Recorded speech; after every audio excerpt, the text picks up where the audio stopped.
140 hours of footage.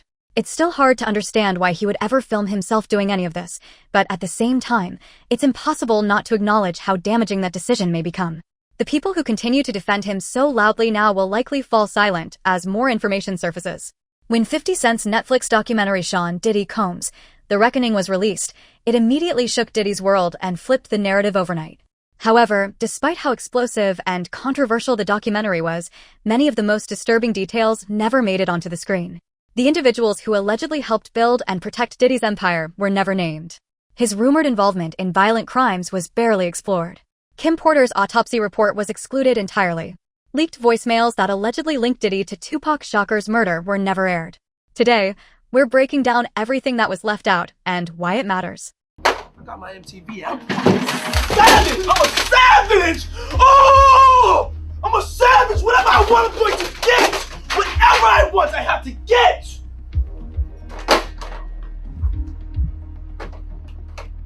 On December 27, 1999, Diddy and Jennifer Lopez were celebrating at Club New York in Times Square when a confrontation reportedly broke out. According to witnesses, the incident involved a man named Matthew Scar Allen. Accounts claim that Allen, or one of the people with him, threw a stack of money in Combs' face.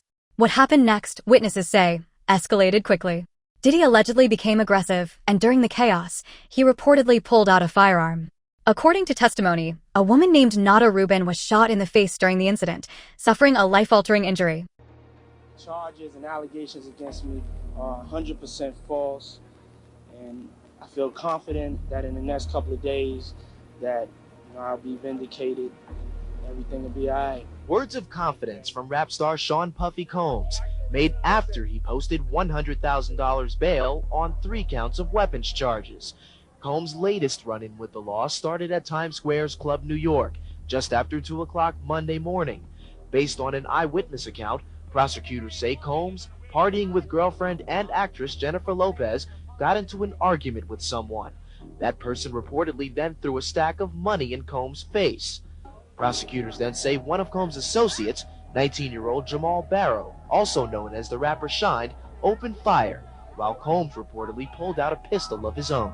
The fact that Mr. Combs has been arrested is because some person alleges that he had a gun. Combs and Lopez fled the club, speeding away in his chauffeured Jeep. 3 people inside the club were injured, 2 of them critically, including a young woman with a bullet lodged in her cheek.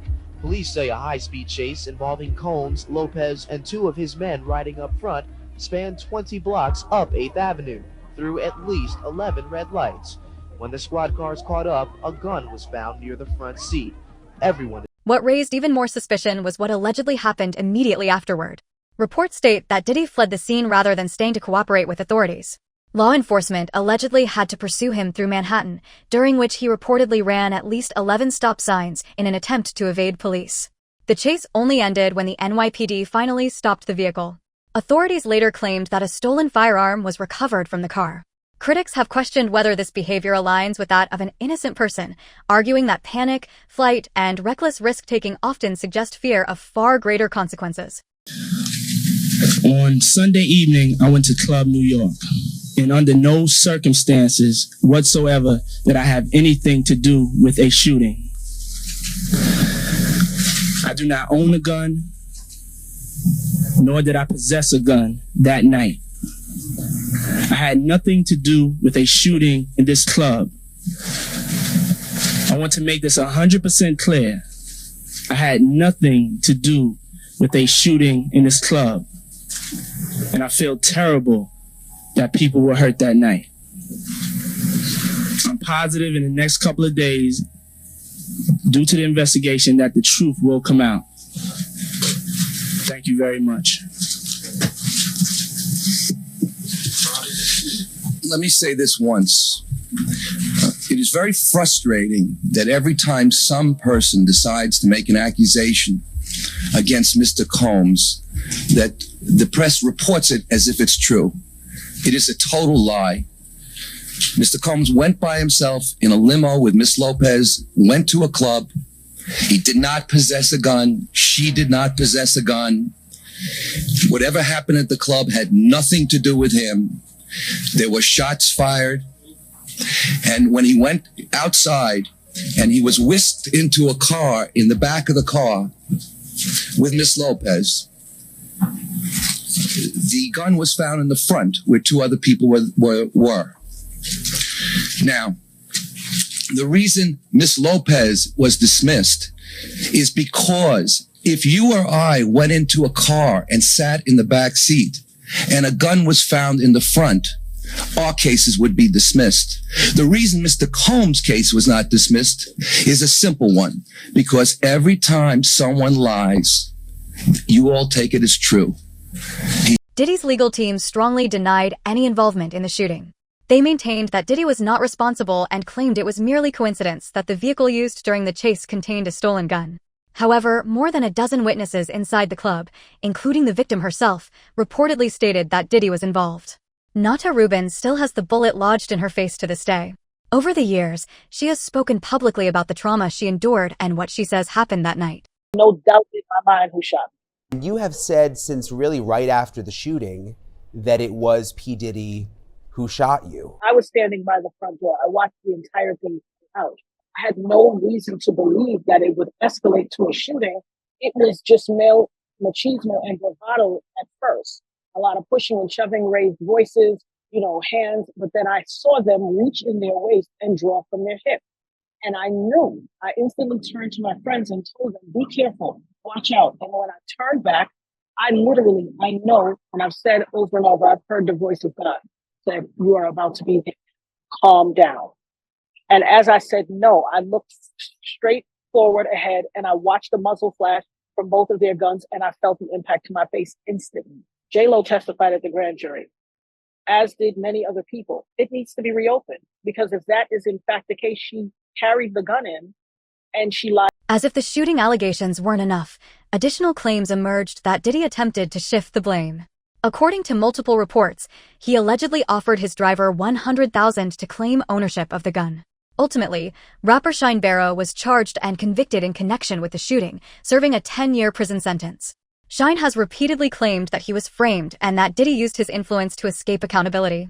Observers note that this pattern isn't unfamiliar in elite circles. Diddy, Jennifer Lopez, Jay-Z, and Beyoncé have all faced legal scrutiny at different points in their careers, often with physical evidence present, yet historically avoided indictment, until now. Jennifer knew nothing, had nothing really to do with any shooting. She certainly had nothing to do with any gun.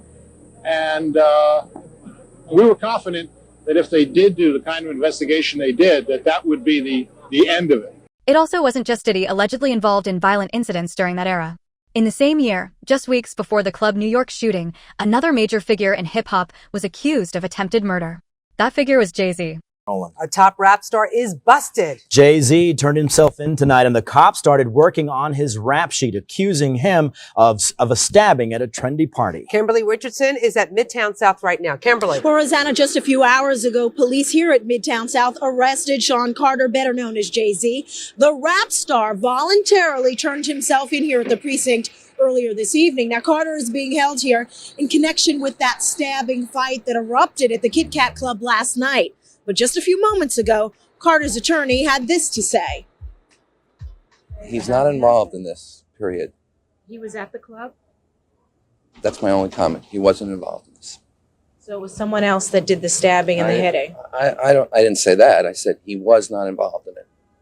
Now, Slovis goes on to say that at no time was Jay-Z hiding from the police, that they were in touch with cops all day and that they're trying to resolve this. Critics have pointed out inconsistencies in Jay-Z's actions, questioning why someone would turn themselves in if they had nothing to hide. According to police reports, on December 1st, 1999, record executive Lance Rivera was attending a record release party at the Kit Kat Club in Manhattan for Q-Tip's solo album Amplified. Witnesses stated that Jay-Z confronted Rivera over the alleged leak of his album Volume 3, Life and Times of S. Carter. Reports claim Jay-Z stabbed Rivera in the stomach and back with a 5-inch blade before fleeing the scene. Faults, I'm not a perfect person. Rap star Jay-Z spoke with Fox 5 exclusively just a few weeks ago during a photo shoot for the cover of January's issue of Source magazine. I don't want people to think that it's just everything is bounce, or can I get a hard knock life, you know what I mean? I have my dark days also, Detectives in Midtown say that last night allegedly was one of his darkest. Cops say the hip-hop star was fingered in a stabbing inside a packed nightclub. Just about 11:30 last night when rap star Jay-Z, surrounded by his usual entourage, strolled into the Kit Kat Club here on West 43rd Street.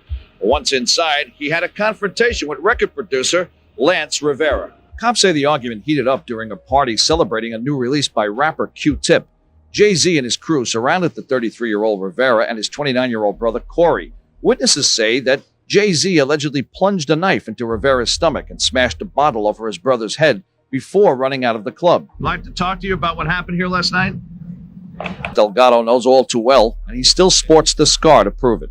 Accidentally, I was pushed into Jay-Z, where he turned around and just hit me with a bottle over the head. And his whole entourage, about 30 guys, proceeded to, jump me, hit me with tables and so forth and so on. Delgado never reported the assault to cops until today. Now he's sorry. He's just a punk, man, and it did not surprise me when I heard it this morning. I was like, wow, another one. Had I stepped up in '98 when he did this to me, on wouldn't have gone through what he went through last night. Yeah, he does have to serve some time. Despite the seriousness of the allegations, Jay-Z ultimately faced minimal consequences. Many point out that the incident faded from public focus, as if it never occurred. Jay-Z himself has spoken about the stabbing in interviews, at times describing it as a turning point rather than expressing regret. He has said the incident taught him to move more carefully and be more cautious. Critics argue that his comments sound less like remorse and more like acknowledgement that discretion, not innocence, was the lesson learned. You had an incident with Rivera, where you pled guilty to charges of, I don't remember exactly the charges, assault with a deadly weapon? They would have never let me be out here with you if that was the case. You stabbed him. Okay, all right. Do you feel like that was a mistake in hindsight? I believe that was the greatest thing ever. This is gonna sound crazy, but I believe that helped me. You know what I'm saying? Because that put the brakes on everything. That let me know that no matter how successful you are and how much you're on your road, it can all stop. You know what I'm saying? At the end of the day, you still kid from Marcy Projects, and not everybody they waiting for you to mess up. You know what I'm saying? Like it's just go ahead. You know what I'm saying? We let you just go ahead and self-destruct yourself. You know what I'm saying? But that right there was a moment I was like, okay. And I'm glad they didn't have to take for me to be in jail for like 7 years to be like, damn. This distinction is why some believe the comparison between Jay-Z and Diddy is important. Diddy, critics say, never learned to stay quiet or operate subtly. Jay-Z, on the other hand, allegedly learned how to move in the shadows. According to figures like Gene Deal and even 50 Cent, Jay-Z is rumored to be far more calculated and potentially more dangerous because he understands how power truly works behind the scenes. That the people in power had gave that ring to Diddy, and Jay was next in line. So to separate him, when in fact they may be two of the same, but because Jay-Z is low key, that low key sneaky shit, and Diddy is and was rambunctious, just out with it. It don't mean that they not two of the same. One just a little quiet with his shit. What happened at the basketball game? When they ran into, you guys ran into Jay-Z? They was talking amongst each other about their little white girls. They little skinny white girls. And did Diddy always say negative things about Jay around you? The time he was trying to get Ja Rule to go at Jay, yeah. Jay-Z was just one of several influential music executives connected to Diddy over the years. The two worked within overlapping circles of power, but while Diddy was often front and center, Jay-Z was allegedly operating quietly, pulling strings from behind closed doors. Observers claim the disturbing reality is that Jay-Z wasn't the only one working this way. Amen. Shout out to Diddy, Happy New Year. You know what it is, J. Cal, it's all about victory. I'm going in. You better believe it. Shout at Def Jam, we the best. You know what it is.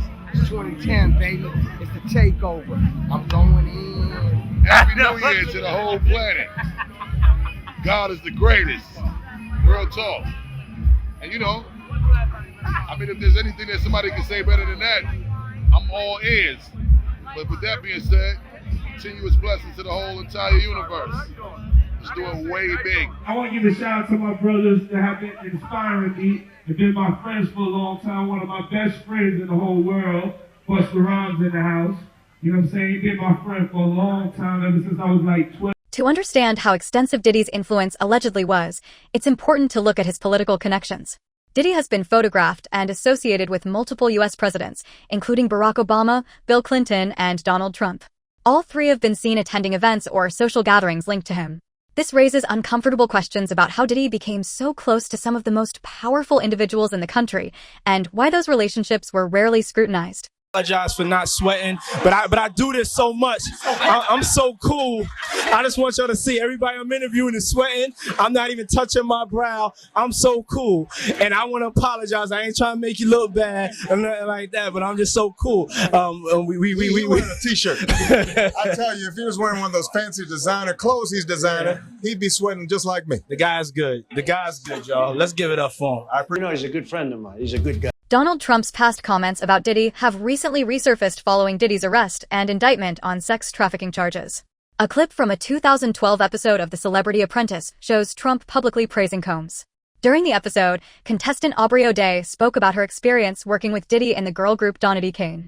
When she hesitated to elaborate, Trump stepped in to defend Diddy, portraying him as a respected businessman and mentor. I'm a very strict and focused businesswoman because working for Diddy for 6 years trained me to have to be perfect. Working for Diddy? Absolutely. I love Diddy. He's a good friend of mine. He's a good guy. He expects. Is he a good guy? I don't want to answer that Oh, question. wow. I think he's a good guy. I'm going to stick up. Trump and Melania have also been photographed alongside Diddy at multiple high-profile events over the years. In a 2015 interview with The Washington Post, Diddy referred to Trump as a friend and praised his work ethic during Trump's first presidential campaign. Meanwhile, footage from inside Diddy's parties has surfaced showing celebrities such as Usher, Kevin Hart, and even a young Justin Bieber attending gatherings surrounded by sex workers. When the footage first leaked, Kevin Hart reportedly expressed concern, and many believe he had good reason, especially when examining the disturbing details visible in the background of those videos. Just me and the lady. This is my scene. I'm used to this type of thing. Doing what I do best. Oh, shit! Oh, did the camera catch that? Got the camera! Got the camera! All right, okay. First of all, I know it looks bad with me running into the camera, okay? It was Puffy's party. He's called me, said, Kev, can you host a party with me? I said, yeah, dude, I said I'd do it. He said, look, we creating this little sexy scene in the bathroom. I said, oh, that's gonna be hot. I'm promoting the party. I'm like, yeah, man, this is a nice event. You see, we up here in the tub. First of all, if somebody's hair is on fire, it's a panic. Yo, your hair. It should be crazy. This is all I heard. I heard, yo, your hair's on fire. I turned around, I saw it, I was like, Don't sit on the bed at night, no homo, no, just don't get close to the bed. Don't get close, but it's just like, yo, we want to thank you for hosting the thing, man, it's been a pleasure. You didn't have to do it, and you did it. No, I definitely didn't have to do it. I definitely didn't have to. First and foremost, I'm not getting in the bed. Shout out to him and what he did. I'm just gonna, if we can, let's just put the camera a little this way, just so we're not, I don't want my shot to even, I don't want it to come close to the bed at all. Brother right here from day one, we used to wake up and, pause, but like, check this out. Back in the days when he was like 10 and I was a little bit older, his older brother, we used to fight over the Frosted Flakes. You know what I'm saying? Before pause was invented. You know what I'm saying? But it's my brother for real. We used to actually wrestle off of the Frosted Flakes because he used to always get up early with me. Now he's one of the richest stars in the world. And what the fuck did Puff just say? Nobody's gonna acknowledge this but me. Puff just said we used to wrestle over the Frosted. As more layers are pulled back, the situation becomes increasingly disturbing. Diddy wasn't exactly hiding his behavior. He appeared on national television making comments about locking women up, while videos circulated showing women appearing heavily intoxicated or incapacitated. Critics question how no one raised alarm sooner. How could a man accused of shooting a woman in the face openly boast about controlling women and hosting extreme parties without facing serious investigation? Way back. But check this out. When was that, by the way? We'll get to that later. All right. Okay. Now, we need alcohols. Right. Alcohols. Right. Not just one alcohol. Alcohols. Right. Just different Plurals. blend. You need Blends. the ladies. You need the booze. You need some water. For watering plants? No. No, I don't know if guys have noticed this. Like, a lot of ladies drink water at parties. They just, so if you don't have what they need, they're gonna leave. Right. Gotta keep them there. Right. You need locks on the doors. Okay, this is sounding kind of dangerous now. It's a little kinky, but rock with me. But just check it out. You need a lot of heat. A lot of heat. Yeah. Heat. You mean that physically the place has to be hot? You don't have no air conditioning. No air conditioning. No. Why is that? Heat affects the alcohol, and it also affects everybody gets a little bit more comfortable and loose. Builds up a nice little sweat. That just sounds disgusting. What are you talking? Depends on the way you look at it. Depends. Oh, people start getting gets kind of sexy. Is that what you're saying? Yeah, you sexy. New word for you. Yeah.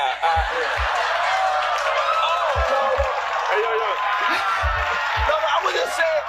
No, it was a new Sean, party. you're in my house now. You see? Parties are the hottest ticket around. They won't even give me a permit for the parties, man. They don't want me to throw the parties no more. But we ain't gonna stop. We gonna keep on having fun, bringing people together from all walks of life. You're gonna hear about my parties. They're gonna be shutting them down. They're gonna probably be arresting me, doing all types of crazy things just because we wanna have a good time.